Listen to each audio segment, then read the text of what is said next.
Christ lord ಶುಭ ಮುಂಚಾನೆ. ಕರ್ತನಾದ ಯೇಸು ಕ್ರಿಸ್ತನ ನಾಮದಲ್ಲಿ ನಮ್ಮೆಲ್ಲ ಸಹೋದರ ಸಹೋದರಿಯರನ್ನ ವಂದಿಸ್ತೇವೆ. ನೀವಿನ್ನು ನಮ್ಮ ಚಾನಲ್ ಅನ್ನು ಮೊದಲನೇ ಬಾರಿ ವೀಕ್ಷಿಸುತ್ತಿರುವುದಾದರೆ ದಯವಿಟ್ಟು ಸಬ್ಸ್ಕ್ರೈಬ್ ಮಾಡ್ಕೊಳ್ಳಿ, ಲೈಕ್ ಮಾಡಿ, ಶೇರ್ ಮಾಡಿ ಹಾಗೂ ನಿಮ್ಮ ಪ್ರಾರ್ಥನಾ ಮನವಿಗಳನ್ನು ನಮಗೆ ಕಮೆಂಟ್ ಮೂಲಕವಾಗಿ ತಿಳಿಸಬಹುದಾಗಿದೆ.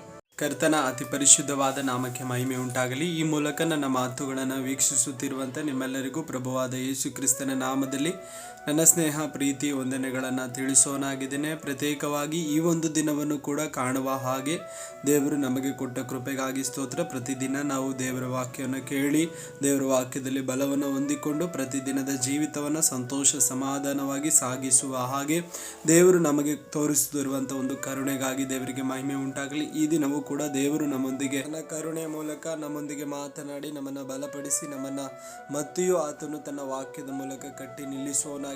ಅದರಿಂದ ಪ್ರಾರ್ಥನೆ ಮೂಲಕವಾಗಿ ನಾವು ದೇವರ ವಾಕ್ಯವನ್ನು ಲಾಲಿಸುವವರಾಗಿರೋಣ. ಕಣ್ಣುಗಳನ್ನು ಮುಚ್ಚೋಣ, ಪ್ರಾರ್ಥನೆ ಮಾಡೋಣ. ಪ್ರೀತಿ ಸ್ವರೂಪನಾದ ತಂದೆಯೇ, ಒಳ್ಳೆ ಸಮಯಕ್ಕಾಗಿ ಸ್ತೋತ್ರ. ಪ್ರತ್ಯೇಕವಾಗಿ ಈ ದಿನವೂ ಕೂಡ ನಮ್ಮೊಂದಿಗೆ ಮಾತಾಡಲಿಕ್ಕೆ ನೀವು ಇಷ್ಟವುಳ್ಳವರಾಗಿದ್ದೀರಿ ಎಂಬುದಾಗಿ ನಾವು ನೆನೆಸುವವರಾಗಿದ್ದೇವೆ. ನಮ್ಮ ಪರಿಸ್ಥಿತಿಗಳನ್ನು ಚೆನ್ನಾಗಿ ಅರ್ಥ ಮಾಡಿಕೊಂಡು ಮಾತಾಡುವ ಕರ್ತನು ನೀನಾಗಿದ್ದೀರಿ ಸ್ವಾಮಿ. ದೇವರೇ, ನಾವು ಯಾವ ಪರಿಸ್ಥಿತಿಯಲ್ಲಿ ಹಾದು ಹೋಗ್ತಾ ಇದ್ದೇವೆ ಎಂಬುದಾಗಿ ಅದು ನಿಮಗೆ ಗೊತ್ತಿದೆ. ಅದರಿಂದ ನಮ್ಮೊಂದಿಗೆ ಮಾತನಾಡಿರಿ, ನಾವು ಕೇಳುತ್ತೇವೆ. ನಿನ್ನ ಮಾತುಗಳನ್ನು ಕೇಳಲಿಕ್ಕಾಗಿಯೇ ನಾವು ನಿಮ್ಮ ಮುಂದೆ ಆಗಿದ್ದೇವೆ ಸ್ವಾಮಿ. ಮುಂದಿರುವ ಸಮಯ ನಿನ್ನ ಮಕ್ಕಳೊಂದಿಗೆ ಮಾತನಾಡಿ ನನ್ನ ಬಲಪಡಿಸಿರಿ. ಅವರಿರುವ ಪರಿಸ್ಥಿತಿಗಳಲ್ಲಿ ದೇವರೇ, ನಿನ್ನ ಮಾತುಗಳು ಅವರನ್ನು ಧೈರ್ಯಪಡಿಸುವಂಥದ್ದಾಗಿ ಮಾರ್ಪಡಲಿ. ಪ್ರತಿ ಕ್ಷಣ ಅವರು ನಿನ್ನ ಮಾತಿನ ಮೂಲಕವಾಗಿ ಜೀವಿತವನ್ನು ನಡೆಸ್ತಾ ಇದ್ದಾರೆ ಸ್ವಾಮಿ. ಈ ಕ್ಷಣವೂ ಕೂಡ ನಿನ್ನ ಕರ್ತನೆ ಮಾತನ್ನು ನಿರೀಕ್ಷಿಸಿಕೊಂಡು ಕಾದಿದ್ದಾರೆ. ಮಕ್ಕಳ ಕಣ್ಣೀರನ್ನು, ನೋವನ್ನು, ದುಃಖವನ್ನು ಅರ್ಥ ಮಾಡಿಕೊಳ್ಳುವ ನೀನು ಅವರೊಂದಿಗೆ ಮಾತನಾಡಿ ಅವರನ್ನು ಬಲಪಡಿಸಿರಿ. ನಮ್ಮೆಲ್ಲರೊಂದಿಗೂ ನೀವು ಮಾತನಾಡಿರಿ. ಎಲ್ಲ ಘನತೆ ಮಹಿಮೆ ನಿನಗೆ, ಯೇಸುವಿನ ನಾಮದಲ್ಲಿ ತಂದೆಯೇ, ಆಮೇನ್. ದಿನದ ವಾಕ್ಯ ಸಂದೇಶದ ವಿಷಯ ಏನಾಗಿದೆ ಎಂಬುದಾಗಿ ನಾವು ನೋಡೋದಾದ್ರೆ, ಪ್ರಾರ್ಥನೆ ಮಾಡಬೇಕು ಎಂಬುದಾಗಿರುವ ವಿಷಯದ ಕುರಿತು ನಾವು ಈ ದಿನ ಧ್ಯಾನ ಮಾಡಲಿಕ್ಕಿದ್ದೇವೆ. ಅನೇಕ ಬಾರಿ ನಮಗೆ ಪ್ರಾರ್ಥನೆ ಮಾಡಲಿಕ್ಕೆ ಮನಸ್ಸಿದ್ರೂ ಕೂಡ ಈ ದಿನಗಳಲ್ಲಿ ಪ್ರಾರ್ಥನೆ ಮಾಡಲಿಕ್ಕೆ ಆಗ್ತಾ ಇಲ್ಲ. ಅನೇಕ ಬಾರಿ ಪ್ರಾರ್ಥನೆ ಮಾಡಬೇಕೆಂಬುದಾಗಿ ಮೊಣಕಾಲೂರಿ ಚಾಪೆಯನ್ನು ಹಾಕಿ ನಾವು ಕೂರುವಾಗ, ಆದರೆ ಪ್ರಾರ್ಥನೆಯ ಸಮಯ ಹೆಚ್ಚಾಗಿ ನಾವು ಪ್ರಾರ್ಥನೆ ಮಾಡಲಿಕ್ಕೆ ಆಗ್ತಾ ಇಲ್ಲ. ಪ್ರಾರ್ಥನೆಗೆ ನಾವು ಕೂರ್ತೇವೆ, ಪ್ರಾರ್ಥನೆ ಮಾಡಬೇಕೆಂಬುದಾಗಿ ಬಯಸ್ತೇವೆ, ಆದರೂ ಕೂಡ ಹೆಚ್ಚು ಸಮಯ ನಮಗೆ ಪ್ರಾರ್ಥನೆ ಮಾಡಲಿಕ್ಕೆ ಈ ಕಾಲಘಟ್ಟಗಳಲ್ಲಿ, ಈ ಸಮಯಗಳಲ್ಲಿ ಆಗ್ತಾ ಇಲ್ಲ. ಅನೇಕ ತಡೆಗಳು ಉಂಟಾಗ್ತಾ ಇದೆ. ಒಂದು ವೇಳೆ ಈ ರೀತಿಯಾದ ತಡೆಗಳು ನಿಮಗೆ ಸಂಭವಿಸ್ತಾ ಇರ್ಬೋದು. ಪ್ರಾರ್ಥನೆಗೆ ಎಂಬುದಾಗಿ ಚಾಪೆ ಹಾಕಿ ಮೊಣಕಾಲು ಊರಿದ ತಕ್ಷಣವೇ ಬೇರೆ ಬೇರೆ ಚಿಂತನೆಗಳು ಬರೋದು, ಬೇರೆ ಬೇರೆ ಕೆಲಸಗಳ ಮೇಲಿರುವಂಥ ಆಲೋಚನೆಗಳು ಬರೋದು. ನಂತರ ಆ 1 ಗಂಟೆ 2 ಗಂಟೆ ಟೈಮ್ ನಾವು ಪ್ರಾರ್ಥನೆ ಮಾಡಬೇಕೆಂಬುದಾಗಿ ಕುಂತಂತ ನಿಮ್ಮ ಜೀವಿತದಲ್ಲಿ ಅರ್ಧ ಗಂಟೆನೂ ಮಾಡೋಕ್ಕಾಗಲ್ಲ, 10 ನಿಮಿಷನೂ ಕೂಡ ಪ್ರಾರ್ಥನೆ ಮಾಡಲಿಕ್ಕೆ ಆಗದೇ ಇರುವಂಥ ಒಂದು ಪರಿಸ್ಥಿತಿಯಲ್ಲಿ ನೀವು ಹಾದು ಹೋಗ್ತಾ ಇರ್ಬೋದು. ಆದರೆ ಪ್ರಾರ್ಥನೆ ನಾವು ಮಾಡಬೇಕು. ಪ್ರಾರ್ಥನೆ ಮಾಡುವುದರಿಂದಲೇ ನಮ್ಮ ಜೀವಿತದಲ್ಲಿ ಅನೇಕ ಕಾರ್ಯಗಳನ್ನು ನಾವು ಕಾಣಲಿಕ್ಕೆ ಸಾಧ್ಯವಾಗ್ತದೆ.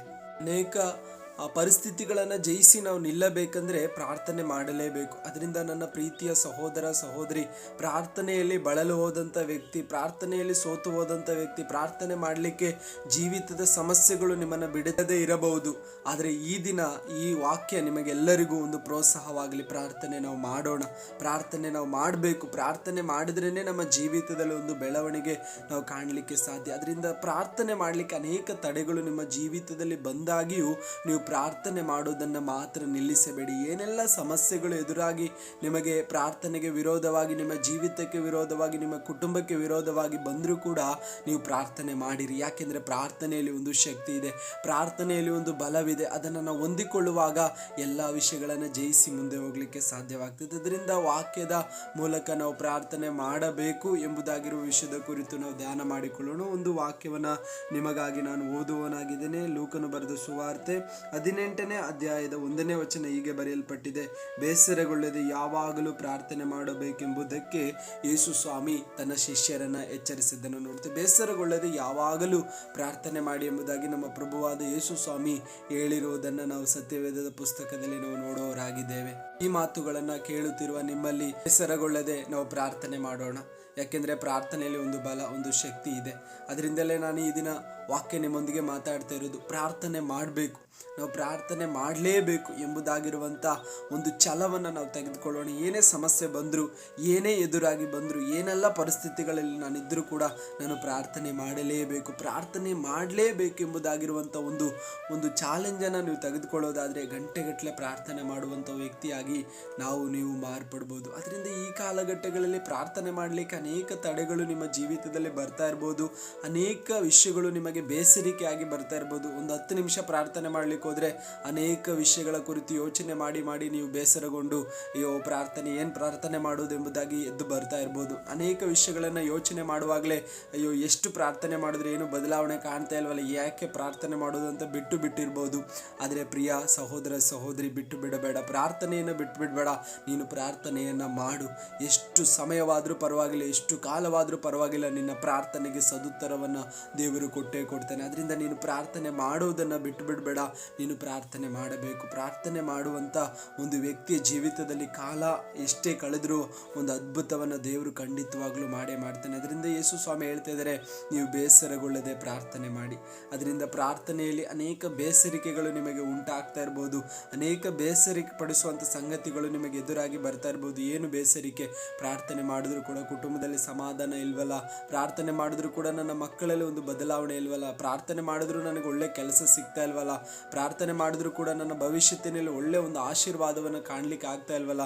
ಅದೇ ಪರಿಸ್ಥಿತಿ, ಅದೇ ಸಾಲ, ಅದೇ ನೋವು, ಅದೇ ರೋಗ, ಇದರಲ್ಲೇ ಹಾದು ಹೋಗ್ತಾ ಇದ್ದೀನಲ್ಲ, ಯಾವಾಗ ನನ್ನಲ್ಲಿ ಒಂದು ಬದಲಾವಣೆ ಬರೋದು? ಇಷ್ಟು ಪ್ರಾರ್ಥನೆ ಮಾಡ್ತಾ ಇದ್ದೀನಿ ಆದರೂ ಕೂಡ ರೋಗ ಬಿಟ್ಟು ಹೋಗಿಲ್ವಲ್ಲ, ರೋಗದಲ್ಲೇ ನಾನು ಬಳಲ್ತಾ ಇದ್ದೀನಲ್ಲ, ಇಷ್ಟು ಆಸ್ಪತ್ರೆಗೆ ಹಣ ಸುರಿತಾ ಇದ್ದೀನಲ್ಲ, ಸಾಲ ಹೆಚ್ಚಾಗ್ತಾ ಇದೆಯಲ್ಲ, ಪ್ರಾರ್ಥನೆ ಮಾಡುವ ವ್ಯಕ್ತಿ ಆಗಿರುವ ನನ್ನ ಜೀವಿತದಲ್ಲಿ ಯಾಕೆ ಇಷ್ಟು ಹೋರಾಟ ಎಂಬುದಾಗಿ ನೀವು ಕುಂದು ಹೋಗಿರಬಹುದು, ಪ್ರಾರ್ಥನೆಯಲ್ಲಿ ಸೋತು ಹೋಗಿರಬಹುದು, ಪ್ರಾರ್ಥನೆ ಮಾಡ್ಲಿಕ್ಕೆ ಆಗದೆ ಪ್ರಾರ್ಥನೆ ಮಾಡೋದನ್ನು ನೀವು ನಿಲ್ಲಿಸಿ ಬಿಟ್ಟಿರಬಹುದು. ಆದರೆ ಪ್ರಾರ್ಥನೆ ಮಾಡಬೇಕು. ಯಾಕೆ ಅಂದರೆ ಪ್ರಾರ್ಥನೆಯಲ್ಲೇ ನಮಗೊಂದು ಶಕ್ತಿ ಇರೋದು. ಪ್ರಿಯ ಸಹೋದರ ಸಹೋದರಿ, ನೀನು ಪ್ರಾರ್ಥನೆ ಮಾಡೋದಾದರೆ ಅಸಾಧಾರಣವಾದ ಒಂದು ಶಕ್ತಿಯನ್ನು ಹೊಂದಿಕೊಳ್ತೀಯ. ಅನೇಕ ಜೀವಿತದಲ್ಲಿ ಸಮಸ್ಯೆಗಳನ್ನು ನೀನು ಎದುರಿಸುವಂಥ ವ್ಯಕ್ತಿ ಆಗಿರ್ಬೋದು, ಆದರೆ ನಿನ್ನ ಪರಿಸ್ಥಿತಿಗಳನ್ನು ನೋಡುವಾಗ ಪ್ರಾರ್ಥನೆ ಮಾಡಲಿಕ್ಕೆ ನಿನ್ನ ಮನಸ್ಸು ಒಪ್ಪದೇ ಇರ್ಬೋದು. ಆದರೆ ಆ ಮನಸ್ಸನ್ನು ಜಯಿಸಿ, ಆ ಒಪ್ಪದೇ ಇರುವಂಥ ಮನಸ್ಸಿನ ಬಲಹೀನತೆಯನ್ನು ಜಯಿಸಿ ನೀನು ಪ್ರಾರ್ಥನೆ ಮಾಡಬೇಕು. ಪ್ರಾರ್ಥನೆ ಮಾಡೋದಾದರೆ ನಿನ್ನಲ್ಲಿ ಒಂದು ಶಕ್ತಿಯನ್ನು ಹೊಂದಿಕೊಳ್ಳಿಕ್ಕೆ ಮತ್ತು ಅನೇಕ ಬದಲಾವಣೆಗಳನ್ನು ಕಾಣಲಿಕ್ಕೆ ಸಾಧ್ಯವಾಗ್ತದೆ. ಅದರಿಂದಲೇ ಪ್ರಾರ್ಥನೆ ಮಾಡಬೇಕು. ನಾವು ಪ್ರಾರ್ಥನೆ ಮಾಡಲಿಕ್ಕಾಗಿಯೇ ಕರೆಯಲ್ಪಟ್ಟಿದ್ದೇವೆ. ನಮ್ಮ ಜೀವಿತದಲ್ಲಿ ಪ್ರಾರ್ಥನೆ ಮಾಡುವುದರ ಮೂಲಕವಾಗಿಯೇ ಅನೇಕ ಅದ್ಭುತಗಳನ್ನು ನಾವು ಕಾಣಲಿಕ್ಕೆ ಸಾಧ್ಯವಾಗ್ತದೆ. ಎರಡನೇದಾಗಿ ಇನ್ನೊಂದು ವಾಕ್ಯವನ್ನು ನಾವು ಓದಿಕೊಳ್ಳೋಣ. 1 ಥೆಸಲೋನಿಕದವರಿಗೆ ಬರೆದ ಪತ್ರಿಕೆ ಅದರ 5ನೇ ಅಧ್ಯಾಯದ 17ನೇ ವಚನ ಹೀಗೆ ಬರೆಯಲ್ಪಟ್ಟಿದೆ.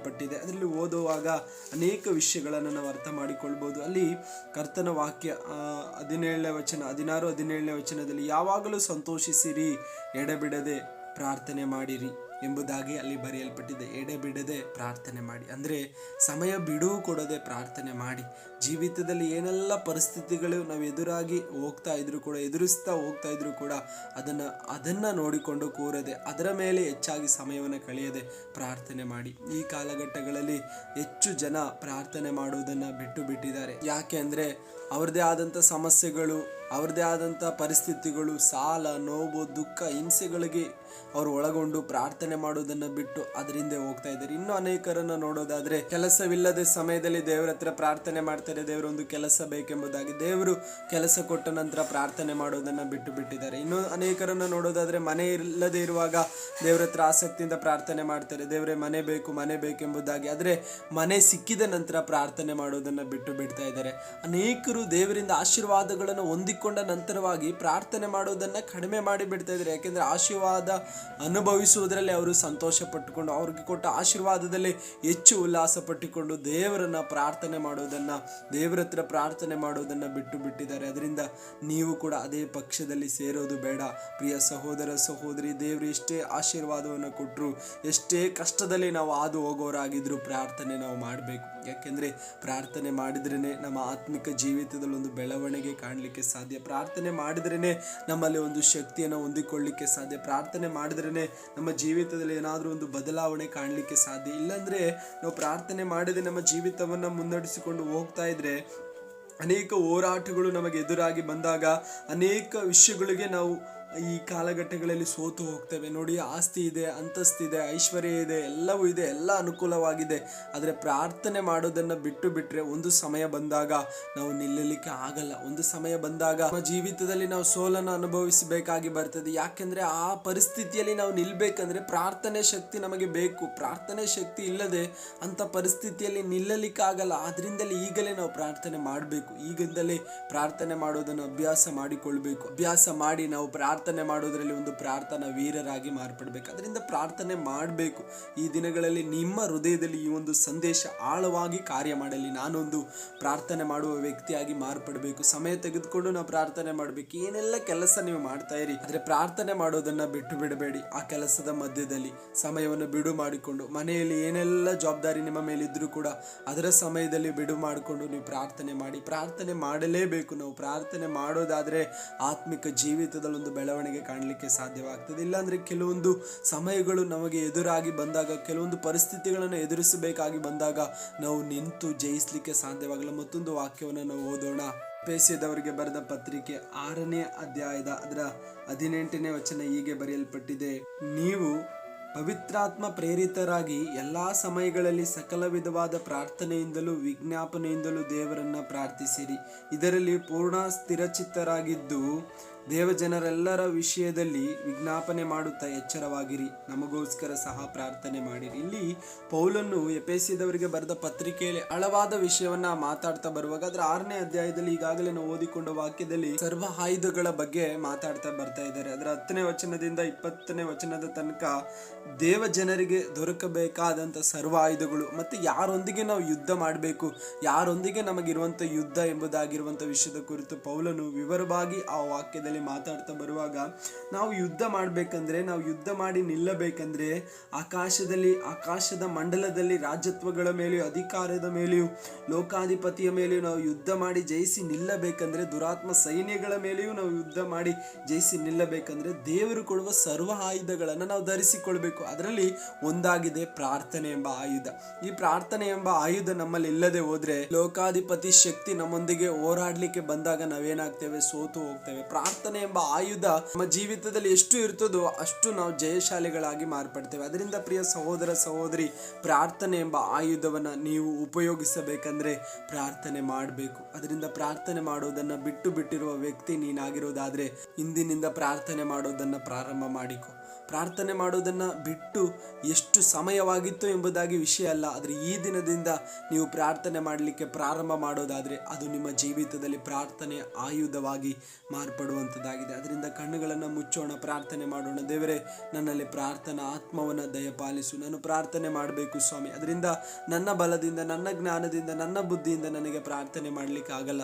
ಆ ಪ್ರಾರ್ಥನಾ ಆತ್ಮ ಇರೋದಾದ್ರೆ ಖಂಡಿತವಾಗ್ಲೂ ನಾವು ಪ್ರಾರ್ಥನೆ ಮಾಡ್ಬೋದು. ಅದರಿಂದ ಕೇಳಿಕೊಳ್ಳೋಣ, ದೇವರೇ ನನಗೆ ಪ್ರಾರ್ಥನಾ ಆತ್ಮವನ್ನು ದಯಪಾಲಿಸು. ಪ್ರಾರ್ಥನೆ ಮಾಡಲಿಕ್ಕೆ ಗಂಟೆಗಟ್ಟಲೆ ಪ್ರಾರ್ಥಿಸಲಿಕ್ಕೆ ದೇವರೇ ನನಗೆ ಪ್ರೇರೇಪಿಸುವಂತ ದೇವರ ಆತ್ಮನ ಸಹಾಯ ಉಂಟಾಗಲಿ.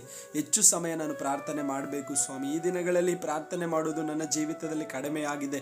ಅನೇಕ ಸಮಸ್ಯೆಗಳು, ಅನೇಕ ವಿಷಯಗಳನ್ನು ನಾನು ನೋಡಿಕೊಂಡು ನನ್ನ ಜೀವಿತದಲ್ಲಿ ಪ್ರಾರ್ಥನೆ ಜೀವಿತವನ್ನು ಕಡಿಮೆ ಮಾಡಿಕೊಂಡಿದ್ದೇನೆ. ಅದರಿಂದ ಇನ್ನೂ ಹೆಚ್ಚಾಗಿ ಪ್ರಾರ್ಥನೆ ಮಾಡಬೇಕು. ಇದರ ಮಧ್ಯದಲ್ಲಿಯೂ ಕೂಡ ನಿಂತು ಪ್ರಾರ್ಥನೆ ಎಂಬ ಆಯುಧದಲ್ಲಿ ಇವೆಲ್ಲವನ್ನ ಜಯಿಸಬೇಕು. ಅದರಿಂದ ಅದಕ್ಕೆ ಬೇಕಾದ ಕೃಪೆಯನ್ನ, ಪರಿಶುದ್ಧಾತ್ಮನ ಸಹಾಯವನ್ನ, ಆ ಪ್ರಾರ್ಥನಾ ಆತ್ಮವನ್ನು ನನಗೆ ದಯಪಾಲಿಸು ಎಂಬುದಾಗಿ ನಾವು ಪ್ರಾರ್ಥನೆ ಮಾಡೋಣ. ಪ್ರೀತಿ ಸ್ವರೂಪನಾದ ತಂದೆಯೇ, ನಿನ್ನ ಮಕ್ಕಳು ಈ ವಿಷಯನ ಕೇಳುವಾಗಲೇ, ಪ್ರಾರ್ಥನೆ ಮಾಡಬೇಕೆಂಬ ಸಂದೇಶವನ್ನು ನಿನ್ನ ವಾಕ್ಯದ ಮೂಲಕ ಕೇಳುವಾಗಲೇ ಪ್ರಾರ್ಥನಾ ವೀರರಾಗಿ ಬದಲಾಗಲಿ ಸ್ವಾಮಿ. ಇಂದಿನಿಂದ ಪ್ರಾರ್ಥನೆ ಮಾಡುವ ವ್ಯಕ್ತಿಗಳಾಗಿ ಮಾರ್ಪಡಲಿ.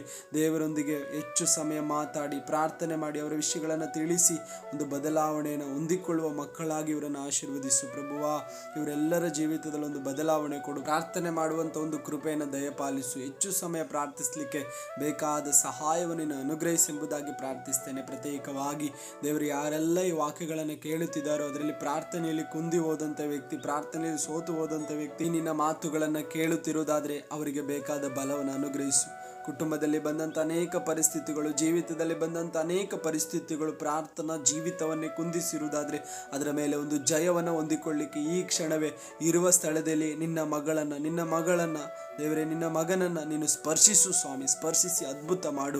ಯಾವೆಲ್ಲ ವಿಷಯಗಳಲ್ಲಿ ಬಳಲುತ್ತಿದ್ದಾರೋ, ಯಾವೆಲ್ಲ ವಿಷಯಗಳಲ್ಲಿ ಚಿಂತೆಗೀಡಾಗಿದ್ದಾರೋ, ಯಾವೆಲ್ಲ ವಿಷಯಗಳಲ್ಲಿ ಬೇಸರಗೊಂಡಿದ್ದಾರೋ, ಯಾವೆಲ್ಲ ವಿಷಯಗಳಲ್ಲಿ ವಿರೋಧತ್ವವನ್ನು ಅನುಭವಿಸ್ತಿದ್ದಾರೋ, ಯಾವೆಲ್ಲ ವಿಷಯಗಳಲ್ಲಿ ಅವಮಾನವನ್ನು ಅನುಭವಿಸ್ತಿದ್ದಾರೋ ಅದೆಲ್ಲದರ ಮೇಲೆ ಒಂದು ಜಯವನ್ನು ಕೊಟ್ಟು ಪ್ರಾರ್ಥನಾ ವೀರರಾಗಿ ಮಾರ್ಪಡಿಸು. ಈಗಲೇ ಅವರೊಂದಿಗೆ ನೀನು ಮಾತನಾಡು. ಈಗಲೇ ನಿನ್ನ ವಾಕ್ಯಗಳು ಅವರ ಹೃದಯದಲ್ಲಿ ಬಲವಾಗಿ ಮಾರ್ಪಡಲಿ. ನಾನು ಪ್ರಾರ್ಥನೆ ಮಾಡಬೇಕು, ನಾನು ಪ್ರಾರ್ಥನೆ ಮಾಡ್ತೇನೆ ಎಂಬುದಾಗಿರುವಂಥ ಒಂದು ದೇವರೇ ಒಂದು ಚಾಲೆಂಜನ್ನು ಹೊಂದಿಕೊಂಡು ಪ್ರಾರ್ಥನೆಗಾಗಿ ದೇವರ ಸಮಯವನ್ನು ಬೇರ್ಪಡಿಸಿ ಮುಂದಿನ ದಿನಗಳಲ್ಲಿ ಪ್ರಾರ್ಥನಾ ವೀರರಾಗಿ ಮಾರ್ಪಡುವ ಹಾಗೆ ಎಲ್ಲರಿಗೂ ನೀನು ಕೃಪೆಯನ್ನು ದಯಪಾಲಿಸಿ ಎಂಬುದಾಗಿ ಪ್ರಾರ್ಥಿಸ್ತೇನೆ.